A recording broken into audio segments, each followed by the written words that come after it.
नमस्कार दोस्तों। आज हम बात करेंगे विश्व वेटलैंड दिवस के बारे में। तो आप सभी जानते हैं कि जो विश्व वेटलैंड दिवस है इसको हिंदी में विश्व आर्द्र भूमि दिवस बोलते हैं और ये हर साल 2 फरवरी को मनाया जाता है। इसका मुख्य उद्देश्य जो है वो आर्द्र भूमियों के महत्व के प्रति जो है वो जागरूकता बढ़ाना है, यानी कि आर्द्र भूमियों की लोग वाग कद्र करें, इसके प्रति जागरूकता बढ़ाना है, लोगों को अवेयर करना है इसके बारे में और उनकी सुरक्षा को प्रोत्साहित करना है। जो आर्द्र भूमियाँ हैं वो लगातार कम ना हो, इसके उपलक्ष्य में ये विश्व वेटलैंड दिवस हर साल 2 फरवरी को मनाया जाता है। यानी कि 2 फरवरी को आप याद रखेंगे कि विश्व वेटलैंड दिवस है। अब देखिए, जो स्टेट पीसीएस का भी एग्ज़ाम हुआ है उत्तर प्रदेश वाला, उसमें 2 क्वेश्चंस आए हैं दिवस के, यानी कि आपको डेज थे, इंपॉर्टेंट डेज आपको याद होने चाहिए और मैच करने के लिए आ सकते हैं। तो डेज आपको कंपलसरी याद रखने हैं, प्लस उनकी थीम जो है वो आपको याद रखनी है। तो ये दिन जो है वो 1971 में ईरान का एक शहर है रामसर, उसके वेटलैंड्स के संरक्षण और सतत उपयोग के लिए एक अंतर्राष्ट्रीय सम्मेलन को स्मरण करता है। यानी कि 1971 में जो ईरान का रामसर शहर था वहाँ पे पहली बार इसका एक अंतर्राष्ट्रीय सम्मेलन हुआ था, जिसे कि रामसर सम्मेलन के नाम से जानते हैं हम। इसका इतिहास समझने की कोशिश करते हैं कि ये जो विश्व वेटलैंड दिवस है इसका इतिहास क्या है। तो सबसे पहले इतिहास जानने के लिए हमें रामसर सम्मेलन की तरफ का रुख करना होगा। तो रामसर सम्मेलन जो हमारा हुआ था, ये मैं आपको बता चुका हूँ कि जो रामसर है ना, ये ईरान का एक शहर है रामसर। तो ये रामसर सम्मेलन हुआ 1971 में और रामसर सम्मेलन को वेटलैंड्स और इसको हिंदी में बोलते हैं आर्द्र भूमि। तो आर्द्र भूमियों की सुरक्षा और लगातार इसके उपयोग को, सतत का मतलब होता है लगातार, कंटिन्यूअस, तो सतत उपयोग को बढ़ावा देने के उद्देश्य से रामसर सम्मेलन का आयोजन किया गया था। कब किया था दोस्तों? 1971 में। ठीक है, देखिए पर्यावरण की दृष्टि से टॉपिक बहुत ही इंपॉर्टेंट है और इससे क्वेश्चन आने की संभावना है सिविल सेवा परीक्षा में। तो इस सम्मेलन में वेटलैंड्स को वैश्विक पारिस्थितिकी तंत्र के महत्वपूर्ण हिस्से के रूप में पहचान लिया था। यानी कि जो सम्मेलन हुआ था ये इसलिए हुआ था क्योंकि वैश्विक, जो पूरे विश्व का पारिस्थितिकी तंत्र है उसका एक महत्वपूर्ण हिस्सा है वेटलैंड्स, यानी कि आर्द्र भूमियाँ। इस सम्मेलन के तहत वेटलैंड्स को सुरक्षित करने के लिए एक अंतर्राष्ट्रीय समझौता हुआ था, यानी कि सभी देशों के बीच में एक समझौता हुआ था जिसे कि रामसर समझौता कहा गया है। अब दोस्तों बात कर लेते हैं कि पहला विश्व वेटलैंड दिवस कब मनाया गया था। तो 1997 में पहला विश्व वेटलैंड दिवस मनाया गया था। अब आप देखो 1971 में अंतर्राष्ट्रीय समझौता हो रहा है, यानी कि लोग बाग जो हमारे देश हैं वो इसकी उपयोगिता पहचान रहे थे कि भाई वेटलैंड जो है वो वैश्विक पारिस्थितिकी तंत्र के लिए कितना एक महत्वपूर्ण है। ठीक है, और पहली बार जब मनाया गया था इसको तो 1997 में इसको अंतर्राष्ट्रीय स्तर पर मनाया जा रहा है। 1997 में पहली बार वेटलैंड दिवस को अंतर्राष्ट्रीय स्तर पर मनाया गया और इसके तहत पर्यावरण जागरूकता अभियान, वेटलैंड्स पर शोध और संरक्षण परियोजनाएं शुरू की गई, यानी कि लोगों को अवेयर किया गया इसके प्रति। जब पहला विश्व वेटलैंड दिवस मनाया गया तो लोगों को अवेयर किया गया, लोगों को बताया गया कि आप अपने आर्द्र भूमियों में मतलब वहाँ कचरा ना फैलाइए, इस तरीके से जो भी उनके जो गोल्स होंगे, जो भी उनके उद्देश्य होंगे वो चीज़ें बताई गई। साथ ही वेटलैंड्स पे रिसर्च करने का काम हुआ, है ना, आर्द्र भूमियों पे रिसर्च हुई और उसी के साथ इससे संबंधित जितनी भी संरक्षण परियोजनाएं कि मतलब क्या परियोजनाएं शुरू की जाए, कैसे इसको बचाया जाए, कैसे इसको जो है सुरक्षित किया जाए, उस पर जो है काम हुआ। तो ये सब हुआ पहला विश्व वेटलैंड दिवस 1997 में। इसके बाद महत्वपूर्ण घटनाएं हम जान लेते हैं कि विश्व वेटलैंड दिवस जो है उसका थीम हर साल बदलता है।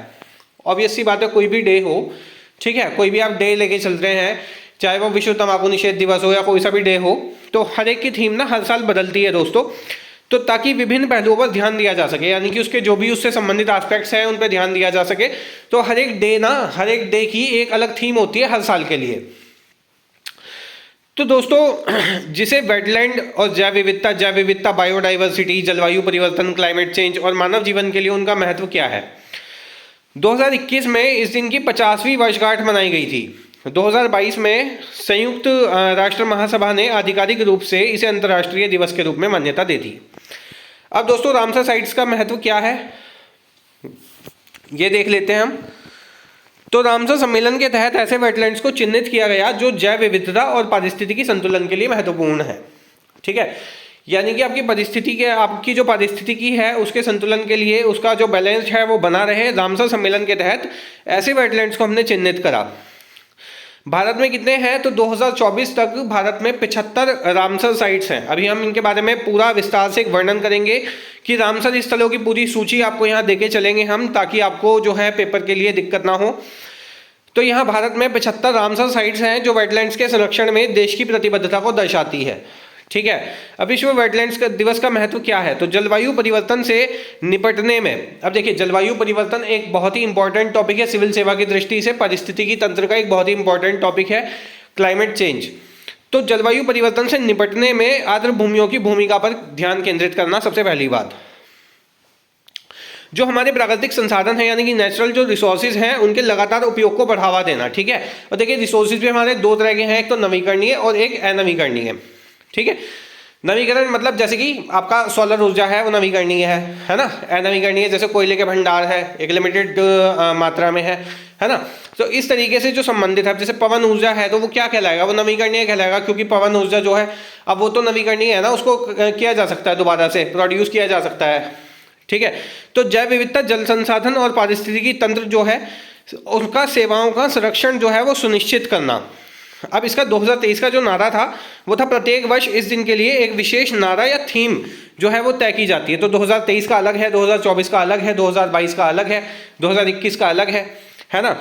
अब रामसर स्थलों की अगर सूची हम जान लें तो अष्टमुड़ी जो है वो केरल में है, ब्यास संरक्षण जो है वो पंजाब में है, भीतरकनिका मैंग्रोव जो है वो उड़ीसा में है, भोज जो है वो मध्य प्रदेश में है, चंद्रताल भी बोल सकते हैं इसको, वो हिमाचल प्रदेश में है, चिल्का झील उड़ीसा में है, दीपोर बिल जो है वो असम में है, पूर्व कोलकाता आर्द्र भूमि जो है वो पश्चिम बंगाल में है, हरिके वेटलैंड पंजाब में है, होकेरा वेटलैंड जो है वो जम्मू कश्मीर में है।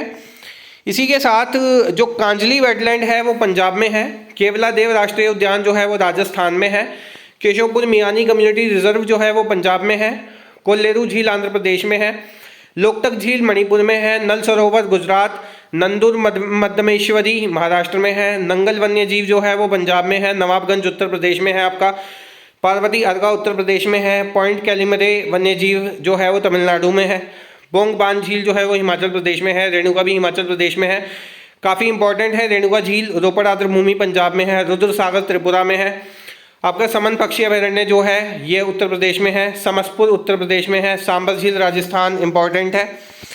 इसी के साथ दोस्तों आपका जो सांडी पक्षी अभयारण्य है ये भी उत्तर प्रदेश में है, सरसाई नावर झील उत्तर प्रदेश में है, सस्थाम कोट्टा केरल में है, सुंदरबन पश्चिम बंगाल में है, सुरिनसर मानसर झील है केंद्र शासित प्रदेश है अब आपका ये जम्मू कश्मीर इसमें है।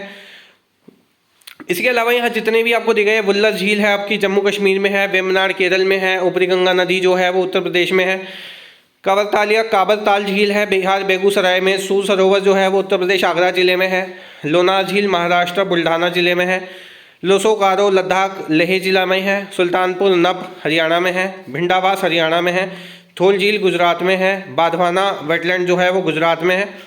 तो इस तरीके से ही आपको यहाँ पे जो जितनी भी आपको रामसर साइट्स दी गई हैं, हैदरपुर वेटलैंड है यूपी में, बखीरा है आपका संत कबीर नगर उत्तर प्रदेश में, खिजाड़ी आपका गुजरात में। तो इस तरीके से आपको ये सारी रामसर जितनी भी रामसर स्थल हैं ये 75 ये सब आपको याद होने चाहिए एग्जाम में। ये आपको मैच में आ सकते हैं कि आपको 4 जो है वो वेटलैंड दे दे और 4 आपको राज्यों के नाम दे दे और आपसे कहे कि इनको मैच कीजिए। इसी के साथ दोस्तों जैव मंडल आरक्षित क्षेत्र क्या है, तो ये ऐसे संरक्षित क्षेत्र हैं जिन्हें प्राकृतिक पर्यावरण, जैव विविधता और सतत विकास को संरक्षित करने के लिए स्थापित किया जाता है। अब ये क्षेत्र क्या है, मानव और प्रकृति के बीच में सामंजस्य स्थापित करने का एक उत्कृष्ट उदाहरण है। अब इनके उद्देश्य क्या हैं, तो जैव विविधता का जो संरक्षण है मतलब कि इन क्षेत्रों में वनस्पतियों, जंतुओं और पारिस्थितिकी तंत्रों की सुरक्षा जो है वो सुनिश्चित हो सके, यानी कि इस क्षेत्र में वनस्पतियां यानी कि पेड़ पौधे ठीक ठाक सुरक्षित रहेंगे। ठीक है, बाहर के लोगों से उनको खतरा नहीं रहेगा, जंतु आराम से रह सकेंगे, पारिस्थितिकी तंत्र की सुरक्षा जो है वो सुनिश्चित हो सकेगी। अब सतत विकास क्या है कि लगातार यानी कि क्रमबद्ध विकास, यानी कि स्थानीय समुदायों को प्राकृतिक संसाधनों का सतत उपयोग करने के लिए प्रेरित किया जाता है। शोध और शिक्षा क्या है कि वैज्ञानिक शोध और पर्यावरण शिक्षा के लिए इन क्षेत्रों का उपयोग किया जाता है ना। जब भी कोई रिसर्च करना होगा या कोई भी आपको पर्यावरणीय शिक्षा की जरूरत होगी तो इन क्षेत्रों का हम उपयोग करेंगे। संरचनात्मक विभाजन क्या है कि जैव मंडल आरक्षित क्षेत्रों को 3 भाग में विभाजित करते हैं हम, कि एक तो मुख्य क्षेत्र, एक आपका बफर क्षेत्र है और एक आपका संक्रमण क्षेत्र है। तो मुख्य क्षेत्र में क्या कहलाएंगे कि ये क्षेत्र पूरी तरह से संरक्षित है और यहाँ किसी प्रकार की मानव गतिविधि जो है वो प्रतिबंधित है। कौन से क्षेत्र में? मुख्य क्षेत्र में। जबकि जो आपका बफर क्षेत्र है उसमें क्या रहेगा कि इसमें नियंत्रित मानव गतिविधि है, जैसे कि अनुसंधान भी होगा, यहाँ पे शिक्षा भी हो सकती है और थोड़ा बहुत पर्यटन भी हो सकता है, यानी कि टूरिज्म जो है वो थोड़ा बहुत हो सकता है। जो बाहर के टूरिस्ट हैं देश विदेश से वो आ सकते हैं बफर जोन में। ठीक है, बफर जोन में क्या हो सकता है? आपका रिसर्च भी हो सकता है, उस पर एजुकेशन उस पर बेस्ड भी हो सकती है। इसके अलावा टूरिज्म भी थोड़ा बहुत रहेगा, अनुमति मिल जाएगी। लेकिन संक्रमण क्षेत्र क्या है कि इसमें स्थानीय समुदाय रहते हैं और सतत विकास गतिविधियां होती हैं।